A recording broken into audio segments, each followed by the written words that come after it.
Un candidat en campagne pour la présidence de l'UDI, Jean-Christophe Lagarde, secrétaire général du parti centriste, voudrait bien succéder à Jean-Louis Borloo.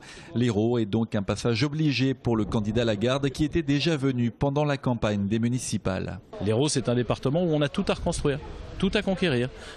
Et on voit bien que l'UMP est très en difficulté dans un département comme celui-là.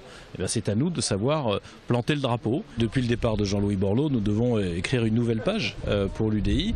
Et je pense que cette page, elle va correspondre et coïncider avec la nouvelle page que la France a besoin d'écrire. On voit bien que le Parti socialiste, le président de la République, ont violemment déçu. Ils ont trahi leurs électeurs et puis les Français qui ont placé leurs espoirs en eux. Et en même temps, on voit le spectacle qu'offre l'UMP qui n'offre pas d'alternance possible et encore moins d'alternative.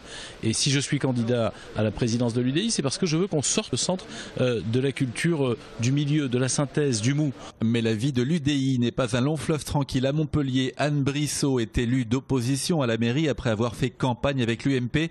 Elle a repris sa liberté centriste.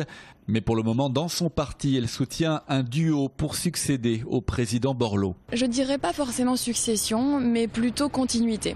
Et c'est ce que propose Yves Jégo avec Chantal Joanneau. L'idée, c'est pas forcément de marquer une rupture, c'est pas un tournant, c'est plutôt de prendre pour modèle ce qu'a fait Jean-Louis Borloo, de le prendre en considération et de le développer, de le continuer et d'arriver à en faire en fait une réelle force. Les militants de l'UDI désigneront leur président en octobre, un vote qui devra être validé par un congrès national en novembre.